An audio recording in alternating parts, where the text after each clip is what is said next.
Hello, everyone, and welcome to A Balanced Life with Dr. Jacquie here at Black Star Network. As you know, and I say this every week, that this day is my favorite day of the week. Each and every week, we've been bringing you content and information that allows us to be able to share how important it is to find balance, especially in the African American community. And this week, as we are moving forward into summer, we're going to be talking about a series of dialogues and conversations that lead us into male mentoring. What does male mentoring look like? Who's involved in it? Who should stay out of it? And when is your voice supposed to be in the conversation? Today, we have a lineup of guests who will truly enlighten us and inspire us. So grab your pen, your pad, and possibly some tissues, because today is going to get real. We're joined today by Charlotte Avery, Dr. Tierney, Corey Briscoe, Pastor J.T. Johnson, Dondre Whitfield, and Chaz Jefferson. Welcome, everybody, to A Balanced Life.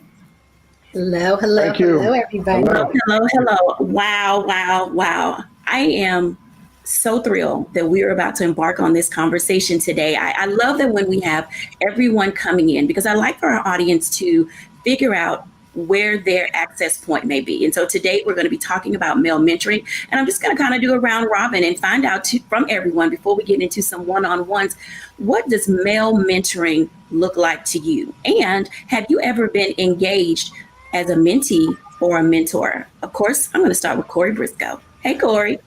Thank you, Dr. J. I love this conversation. I think it's one that we need to have more of, specifically in the African-American community. I have been on the mentee side, and I am now on the mentor side, and am still actively being mentored. And so for me, I'll come first from the mentee vantage point first. The reality is that when you think of being a mentee, I tell people there are still responsibilities to being mentored, right? And so I had to learn very quickly, it's my job to chase the mentor in some ways. You're thinking of people who have been successful and are working and stuff. And so I had to make sure that I was a priority. Of course, they have to make me a priority, but I had to make sure that I showed them that I desired it and I wanted it. And so that was something big that I learned. On the mentorship side, which I'm on right now, it's so interesting because we have such a new dichotomy of as people say, young folk. And the reality is trying to learn and understand them in a way where they have always had social media, they've always had cell phones, they've always had all of these things which make them think differently and act differently. And so even as a millennial myself, trying to connect with them has honestly been difficult because I've had to reconfigure how I think and understand their vantage point. And so for me, this mentoring this mentoring conversation is one about adjustment, honestly. And it's an adjustment for us in how we think and how we act and how we see ourselves in the mentor relationship, but also see what they want out of it. Because the reality is, I think it's easy for us to put on to people what we think they need. But I think, ground rules first. What do they want? Where are they trying to go? And what do they want from you? Because oftentimes there may be a very specific thing on the professional or personal side. And so I've had to establish boundaries and learn where I come in and where I add my voice, and then sometimes where I shouldn't add my voice. So I think that's what I would say is the perfect kickoff to this conversation. Thank you so much for sharing that. Pastor JT. Yes, ma'am. Well, I like how Corey called you Dr. J, so I think I'm going to hold on to that. I'm going to call you Dr. J until you tell me otherwise. But thank you for having me on this morning. I'm grateful to be here to talk about mentorship. I believe in mentorship. As Corey mentioned, I have experienced mentorship as being a mentee, as well as now being a mentor. And I actually take pride in both relationships. In being a mentee, being a child preacher. I started preaching when I was 9, and I was one of the ones that I was clingy to my pastor, to older preachers, and in some of those rooms, just being able to sit and listen, to be in a conversation where I'm 9 and I'm listening to someone that has been preaching longer than I have been alive. And I learned so much just by being in the room. And now being a part of the 100 Black Men, and our logo, or our motto, excuse me, is what they see is what they'll be. And being true to the conversation of what we are tasked to talk about here on this particular show, I believe that one of the reasons why our African American community has not advanced in the way that we should is because sometimes those of success, we aren't as quick to show ourselves to those who need to see us. A lot of our young men specifically, they see rappers on a daily basis. They see athletes on a daily basis. But sometimes they don't get a chance to see that chemical engineer or civil engineer, or sometimes they don't get a chance to see that mathematician, or sometimes they don't get a chance to see that accountant. Sometimes they don't get a chance to see that plumber. And so they don't have a clear picture of what it looks like. And so mentorship, in my perspective, sometimes is not just the sitting down in a mentorship session. Sometimes it's mentoring simply by your actions. And I believe that that will help us even in this conversation today, knowing that we have a responsibility as Black men to act the part, so our children won't have to look across the bridge or look across the fence looking for that male role model. They should be able to see one at arm's length. Thank you for sharing that insight, because oftentimes there are many days where people just don't see individuals who we would consider qualified or worthy to be mentors and to engage our young men. And especially as this generation is getting older, I want to move for just a moment, because this gentleman's face will be new to most of you. This is the first time that Chaz Jefferson is joining us. And I would like for Chaz to speak on the same thing in the work that you're doing related to mentoring. And of course, later in our show, we will get into some deeper dives, but share with us your perspective of mentoring and how your organization assists.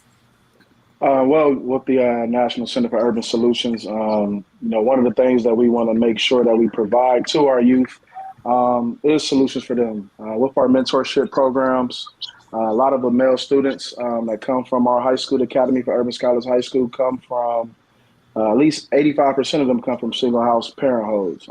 So we know the importance of having important role models in their lives. From my perspective, being in this role over 6 years, director of our mentoring program, I once was a mentee and understand the benefits of, what a mentorship program can do for you. So many times, especially young Black males, they just don't have those people to connect with.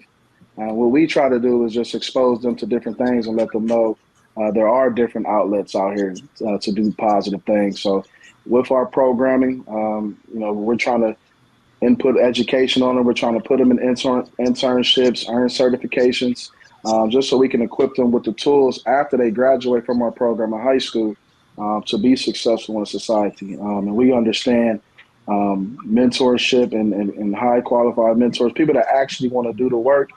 We have seen the benefits of that. We've seen a decrease in attendance going down in their behavior.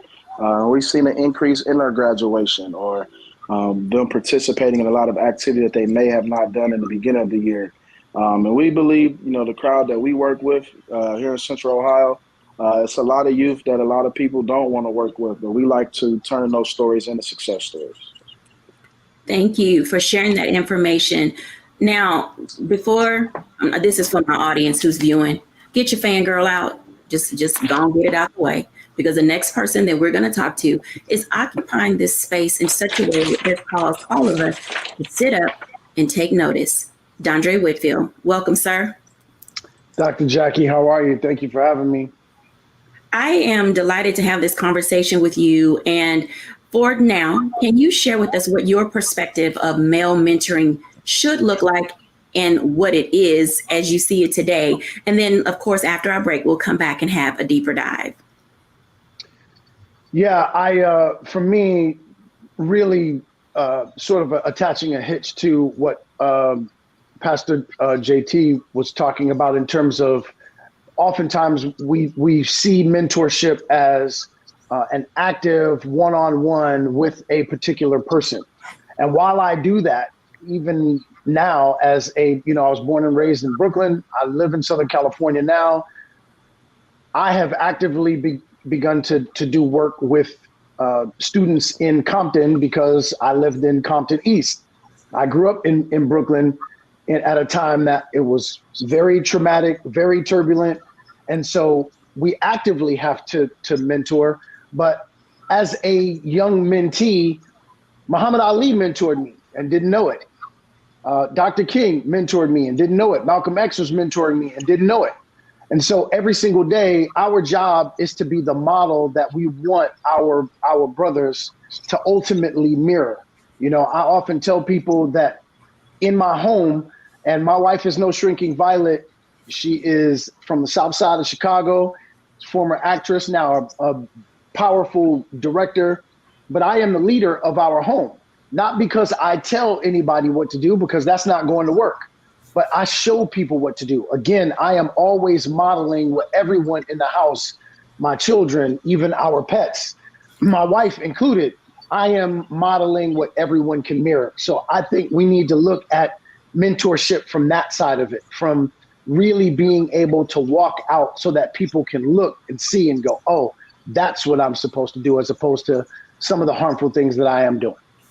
Thank you for sharing that. Literally what he just highlighted is simple. More is caught than taught. When we come back after the break, I want to engage in a conversation that's rather substantive, because oftentimes we're not sure who can be a mentor. And oftentimes in our communities, we say, my mother, my grandmother, my auntie, but rarely do we hear my father, my uncle, my male cousin, when we're back after the break.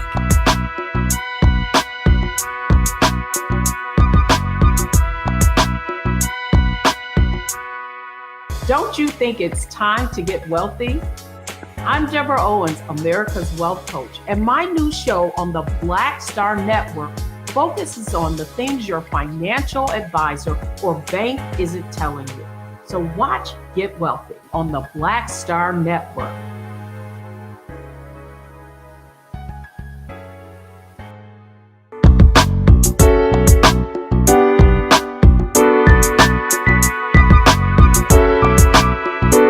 Welcome back, everybody, to A Balanced Life. And we're talking all things male mentoring. And honestly, it is a family affair.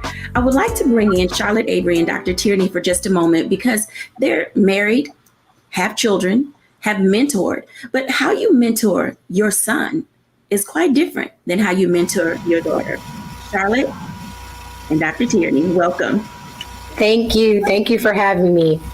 I want to bring us into this conversation because as women, oftentimes we don't fully understand what's happening under the surface or in the psyche of the men in our lives. We look at our cousins, our nephews, our grandparents and uncles. And Charlotte, you have 3 sons. And so when you think about mentoring for your male child, which is quite different than how you mentor your daughters, what is it you and Rod are looking for in a mentor? And I know Rod is always first mentor to your sons. And so share with us and our audience what that means to you as a mom and a wife.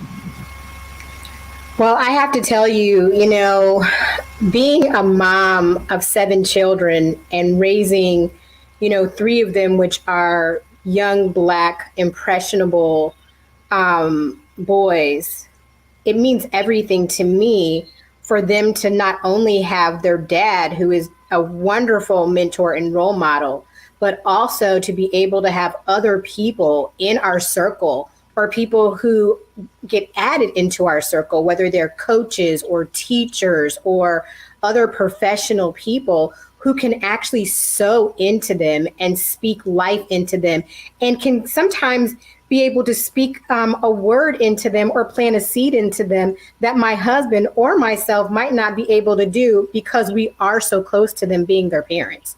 So to be able to have leaders in our community who are really showing up, to have really strong Black men that really understand what it means to have character and integrity and honor and valor and chivalry, and being able to teach them principles that are just so important that will help them to be, not just good boys and good men right now, but will help them to be, good fathers, good, good husbands, and all of these different things in the world. And so it really makes a difference. I'm on a board for FCA, Fellowship of Christian Athletes, and I heard a speaker say, when it comes to leadership, that you cannot separate leadership from character.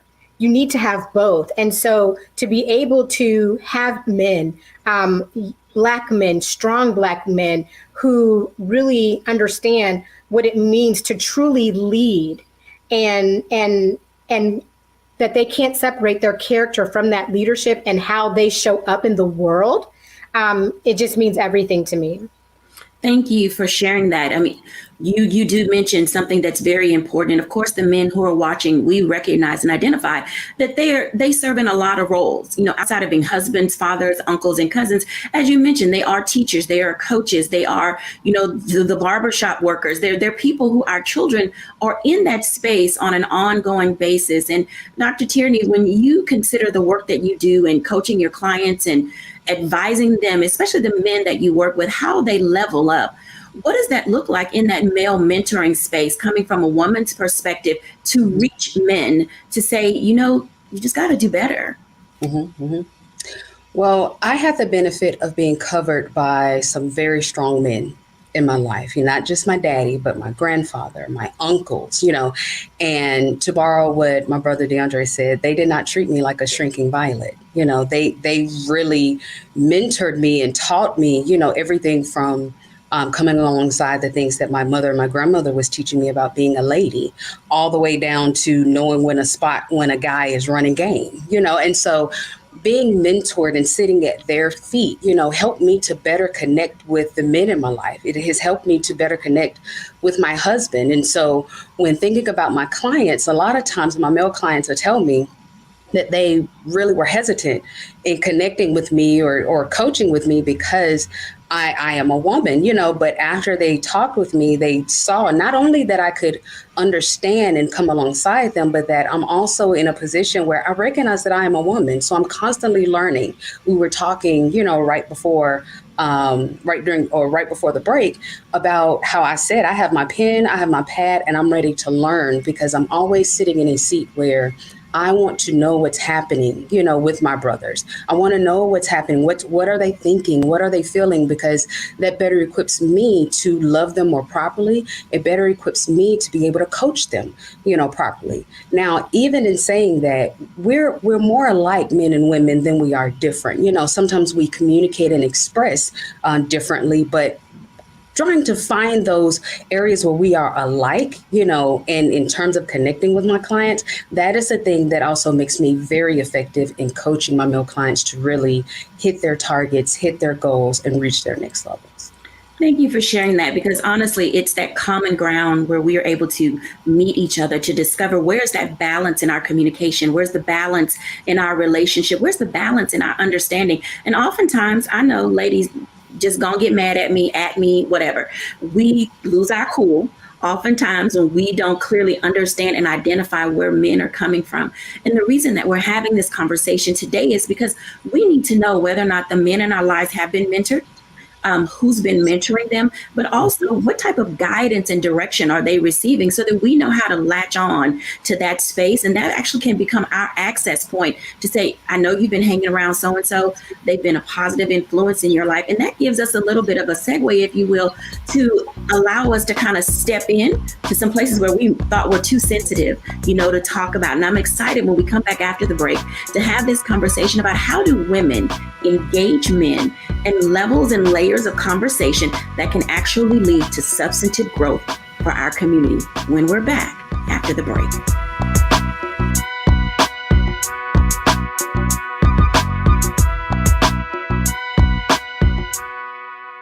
Black Star Network is here. Oh, no punch! I'm real revolutionary right now. Thank you for being the voice of Black America. All momentum we have now, we have to keep this going. The video looks phenomenal. See, there's a difference between Black Star Network and Black-owned media and something like CNN. You can't be Black-owned media and be scared. It's time to be smart. Bring your eyeballs home. You dig?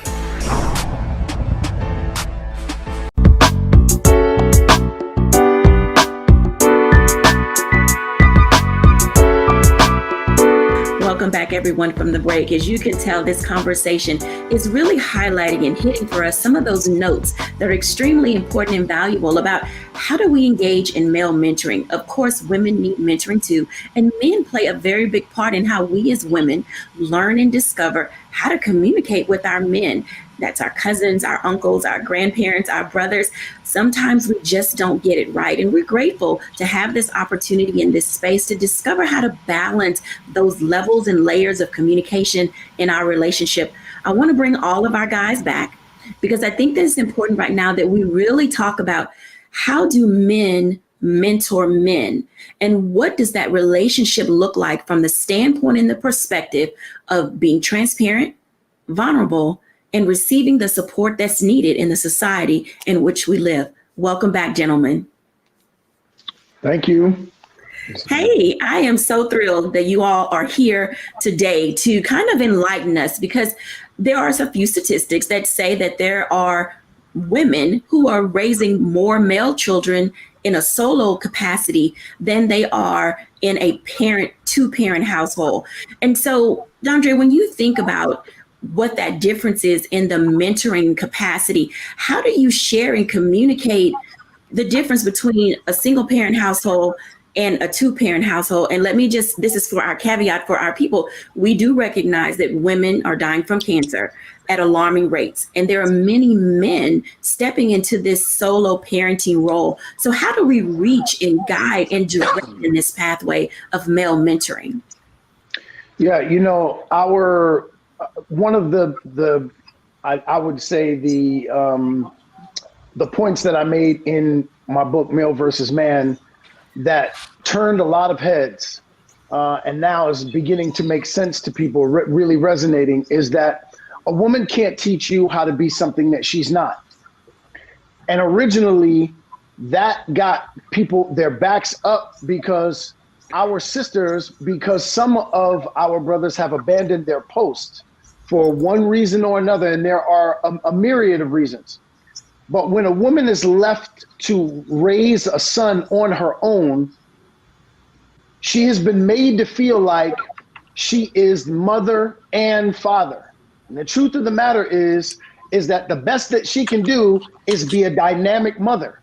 She can't be a father.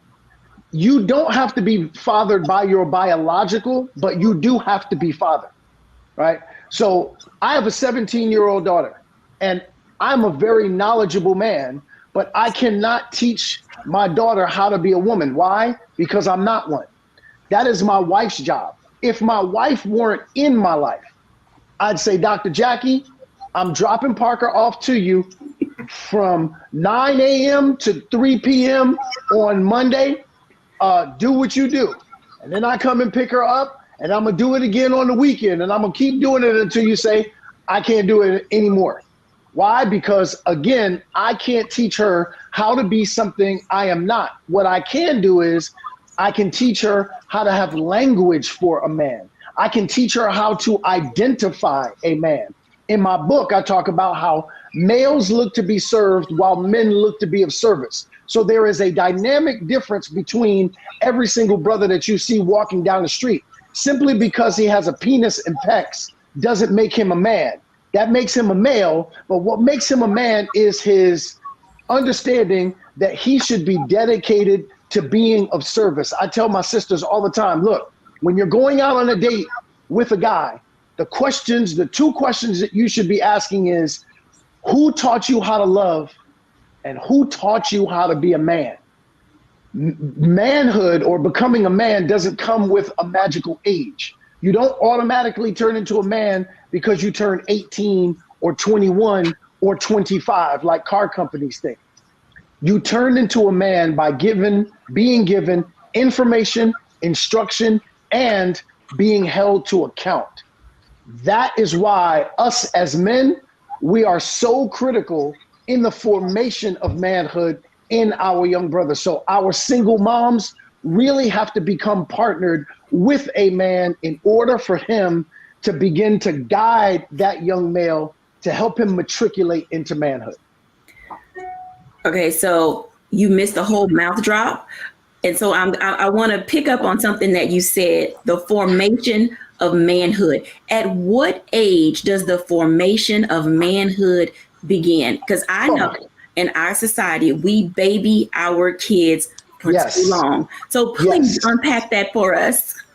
I'm so glad that you asked me that question. I'm actually getting goosebumps right now because I have heard this question over and over again from our sisters, the moms who are raising their sons, and they say, well, when can I start? I said, well, it's very, very simple. What age did you begin putting a ball in your son's hand? Okay, so once he started walking, once he started communicating, even sometimes before he could communicate, you put a ball in his hand.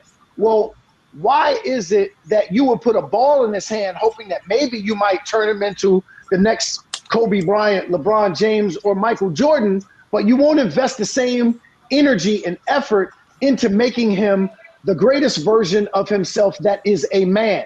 So begin reading to him at the earliest of ages what manhood looks like. Begin having conversation at the earliest of ages what manhood looks like.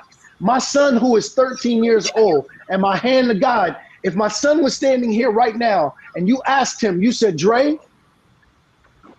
why are you here? Why did God put you on this earth? My son would tell you to be of service. Why would he tell you that? Because every single day I am his drill instructor for what manhood looks like. And every single day I hold my son accountable for walking out what manhood looks like. And I got to be honest with you. I talked about my wife earlier, and I say this with all due respect. And my wife, if she was sitting here right now, she would tell you there are times when my wife stands in the way of my work. Why? Not because she means it in a bad way, but she is the ultimate nurturer. So when she sees my son in the pain of going through what she has to go through, it's one of the reasons why they don't allow moms in boot camp. Why? Because they're trying to make your son a soldier. And that process is painful. And when a mom watches her son turn into a soldier, she will tap out for him. Meanwhile, he will not be ready for the battles that are ahead. So sometimes I have to tell my wife with love, babe, not now. I need you to move aside so that I can turn my son into the spiritual soldier he needs to become in order to be the man that God has called him to be. And ladies and gentlemen, this is why we're having that conversation. If you cannot, y'all know I'm going to say it, if you cannot say amen, just say ouch and step on out the way. Pastor JT, bringing men into this responsibility, accountability that is required of them. How do you, as pastor, leader, teacher, father, engage others and being able to step back so that God can have his way? Wow.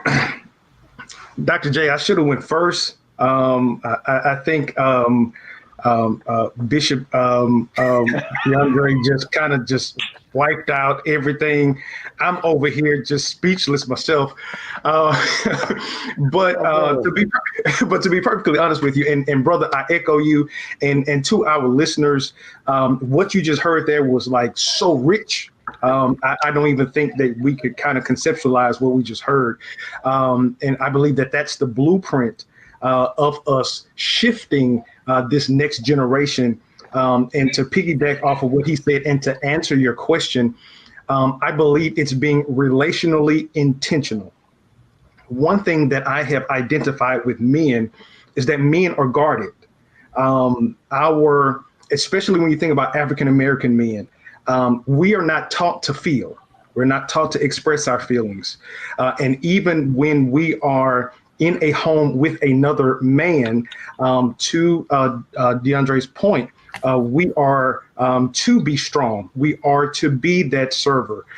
So when another man engages another man, they are immediately in a place of defense rather than in a place of reception. So I believe the statement that I gave, or the phrase that I gave first, is being intentionally relational, is because there's no way that I can mentor you if I don't have a relationship with you. And that's one of the things that I believe that has affected our generation, especially this one, in a negative way, because I was reading last week in a article that was produced in the for the Stanford Graduate School of Education. Only 2% of teachers are Black men in America. I want you to think about that.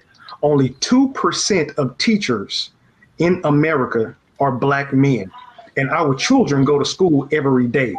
Yet in our schools, they have police. The ISD police are in the schools. So our young men are having an interaction with an authoritative person first before they have one with an instructional person. So if I am first privy to someone that is telling me what to do from an authoritative standpoint, it makes it hard for me to receive that what to do from somebody that is trying to instruct me. So I believe that we have to first break the barrier down of building relationships. So when that relationship is built from man to man, then it's easy for Moses to be able to have a relationship with Joshua. But then in this generation too, we have to check some Moses, because we have some Moses in this generation that's jealous of Joshua. So then there is a dichotomy that has to happen. There is a relationship that has to be built where Joshua feels confident enough to be vulnerable in front of Moses. And then Moses has to be vulnerable enough for Joshua to know that he's passing on his wealth of knowledge to Joshua. And I believe that if we ever get to that understanding, that we would, as a African-American community, especially a community of men, we will be at a point where we're passing the baton, because I believe that it's too late in the game now for us to still be saying, well, you have to get it. I had to work for it. You have to prove yourself. I think at this point, as men, we should be empowering the next generation to pick up where we left off and not continue to be at the starting point, because we as a whole, we started off in the back. So if we are in 2022 and we are not empowering this next generation to run and pick up where we left off, we are setting up ourselves to be even further back over the next 20 to 40 years. Thank you for sharing that information. I know our audience is taking good notes, and I know that they are consistently typing in the chat and sharing all this information. And we love this level of engagement because it gives us as an opportunity to really figure out what matters most as we're talking about how do we mentor the males in our community. Now, let's just be clear. Mentoring males is not just at 13, 14, 15, and then we're done with you when you go to college. No, mentoring starts in preschool or beyond or earlier, but then it also goes beyond that when you're college age, after you graduate from college. Whether you choose to go to college or not, you're never beyond being mentored, whether it's from a personal perspective, a relational perspective, or a career perspective. When we come back after the break, I want to engage Chaz and Corey in a conversation related to how do men mentor men professionally, when we're back after the break.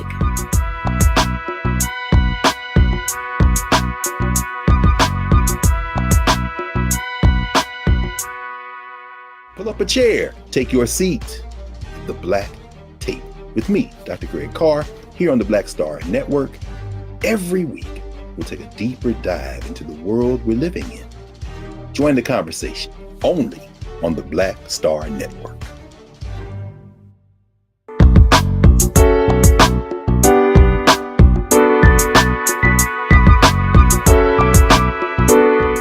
Welcome back, everyone. I know you're still sitting there saying, oh my God, did we all just hear what we heard? And yes, we did, because these are the levels of conversations that we have in the beauty shop, in the barber shop, or, in the nail salon, the things we're doing when we're, having cookouts in the backyard or at the nail salon, wherever it is that we find ourselves, we are having these levels of conversation. So I hope that we are opening up avenues for dialogue with you to be able to engage with your loved ones, your family, and your friends about what really matters when it comes to getting mentoring or being a mentor to our males.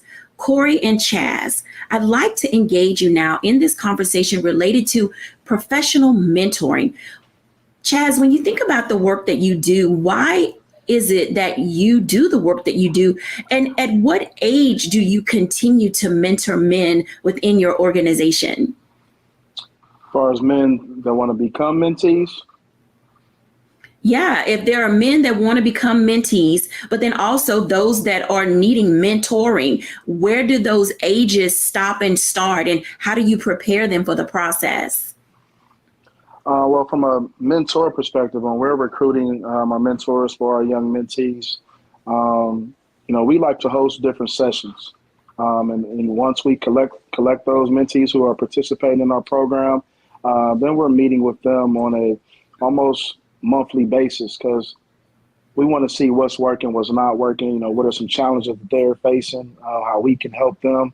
But one of the main things that's very, very important when you're trying to teach men how to become mentors, especially with the youth today, is, they want some honesty. They want people who are, going to be in their lives and going to be real and really expose them to different things. I think before you can get to mentoring, or it's just like when it's in school, before you can do schoolwork, you got to get to know that kid. You got to get to know who you're actually dealing with, because youth today, they'll be able to, sniff those things out. Like I said, we work with,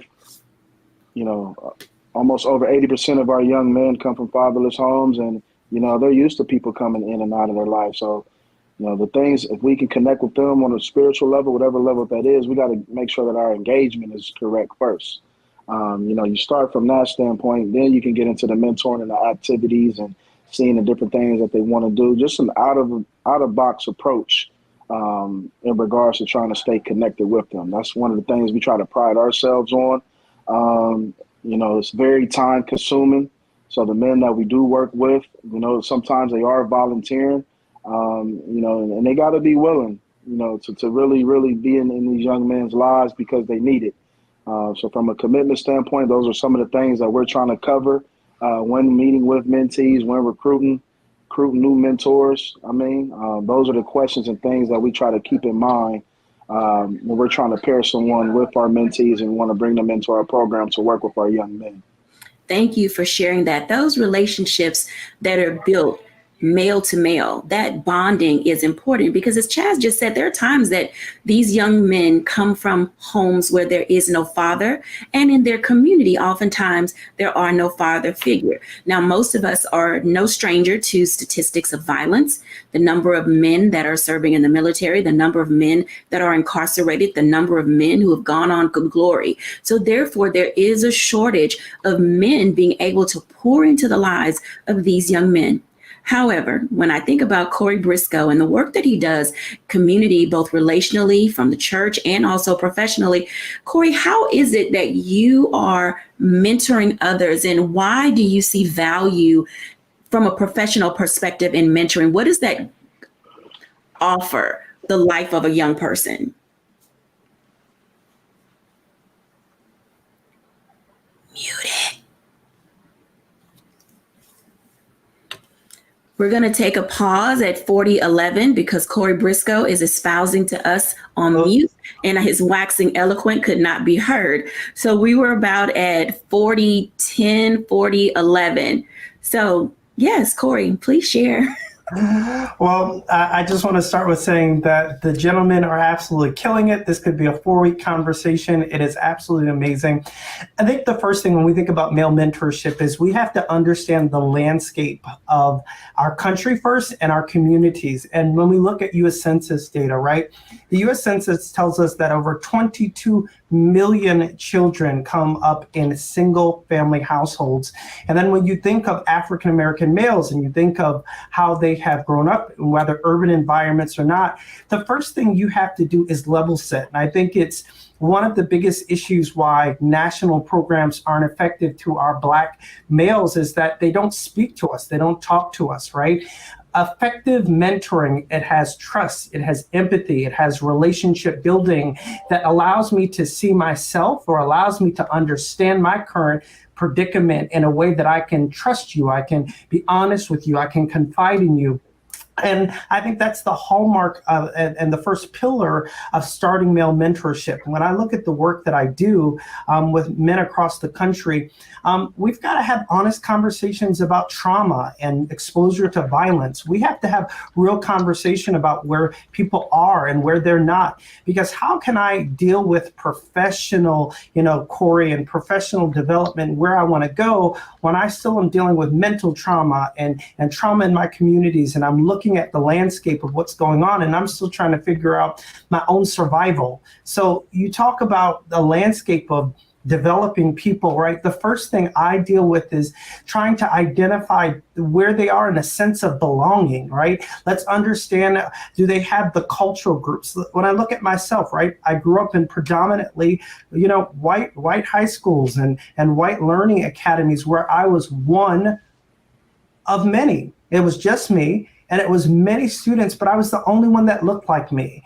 And when you have those conversations, right, you have to first understand where a person comes in, understanding even their ethnic identity, how they see themselves in the greater picture. It wasn't until going to Howard University where I fully understood my own ethnic identity and then could then understand the impact of who I was to even garner a professional understanding of where I could be. And so I think these conversations have to come from a different lens, and we have to create models of mentorship that set standards, that build up young men in a way that make them feel like they can see themselves. Wow. So, listening to the conversation and the dialogue that we're having right now, we talk about, oh my goodness, I need to take a pause for a moment because this is going to be one of those questions that's going to be loaded in a sense that, Corey, you mentioned the ability to have trust, to be transparent, to, take the opportunity to deal with our trauma. But oftentimes the level of confidence that men bring to that space, the level of competence that comes out of what we need, when moms, because that's typically who's making these decisions, are trying to figure out how to navigate the landscape. I want to bring everybody back in for a second, because navigating the landscape can oftentimes lead to landmines. And I want to talk to that for a moment, because I want our audience to be clear that we serve as a resource. We're here to guide, direct, prepare, engage, and lead you to finding what's necessary for you. But we recognize that you can be triggered at any moment by anything. Charlotte Avery. I definitely watch as well as pray, because I know that, everybody is not a perfect fit for my sons. And, all three of my sons, they have a different bent. And so, what one of my sons needs, another one might not need. But what I really am very watchful and prayerful, because I want my sons to be mentored by men who are fully invested in who they are going to become, that they really understand the seeds that they're planting in our children, in my boys, because I want them to be mentored by men who will pray for them and not prey on them. Because, that's a really big deal, and as a mom, I'm always very watchful and prayerful to make sure that, if even if my sons like go out with another male that's not their father, like I'm always on guard, like waiting for them to tell me all things that happen, because, I have a very honest and open relationship with my children. So if, I missed the mark on somebody that I thought that I wanted to mentor, or my husband may have wanted to mentor our boys, I go back, I correct it. And then, I just watch them as well as pray, for a different person who can really speak into their lives and where they're going to, and how they're shaping them. Thank you for mentioning the word shape, because that's going to be my question for Pastor JT. When we think about men shaping men, now women, we can't identify with this, so y'all just kind of sit back, listen, and learn. When we think about men shaping men, men have a certain criteria of what they believe a Black man should look like to be civilly engaged, to be good parents, to be good fathers, to be good men, to be all those things that women look for in the quality of a man.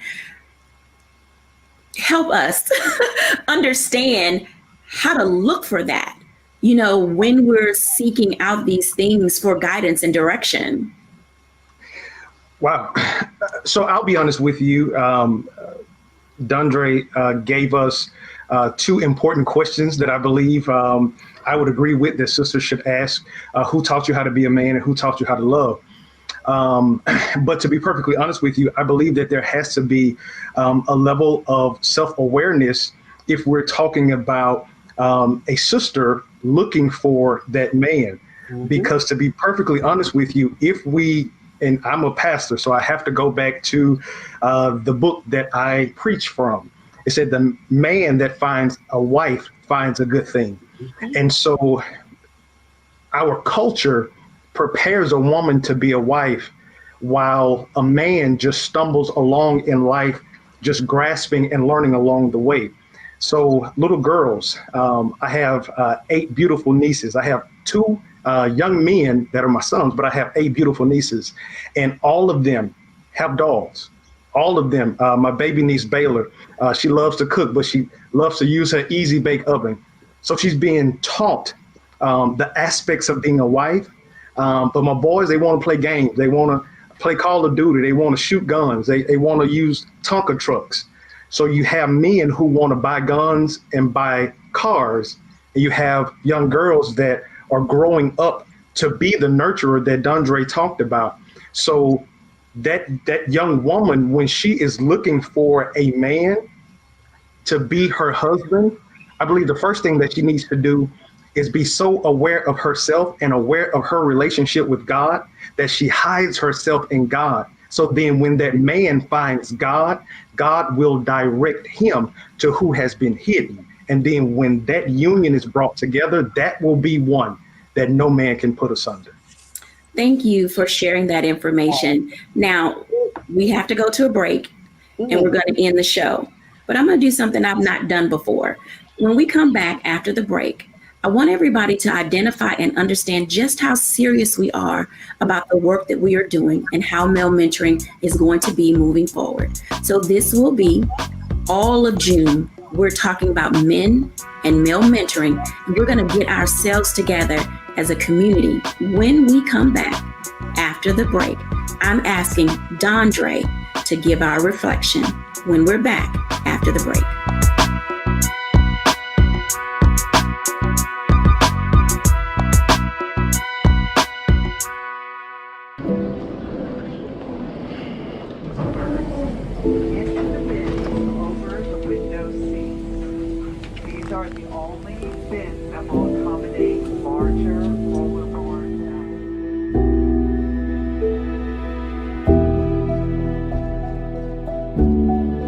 Put 10 in here? 10, and you don't come out till you die. And you eat him, you eat 10. Oh my God.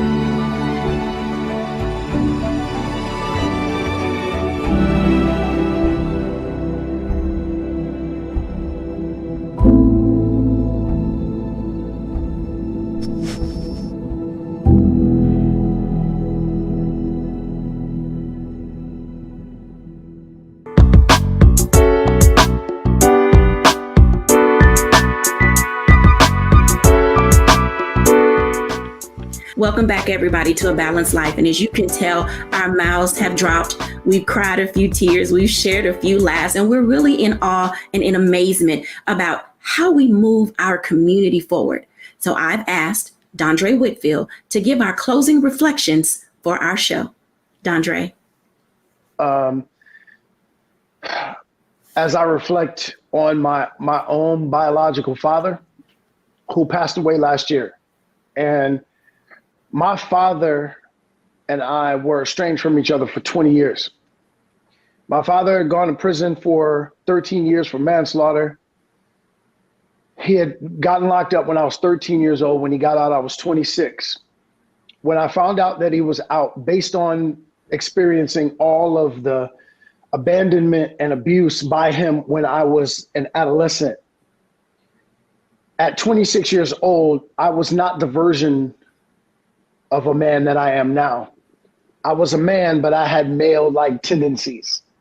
And so the street taught me that when you get hurt, you are allowed to hurt again, or hurt the person who hurt you.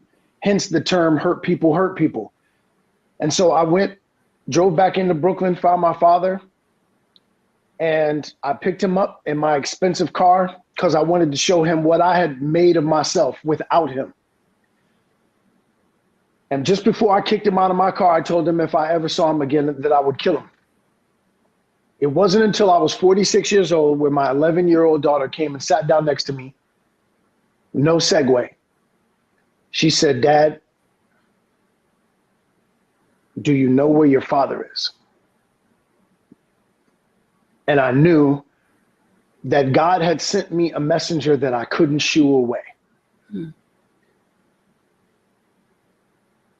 Coming into my own manhood was extremely challenging because I did not have a model that I could mirror.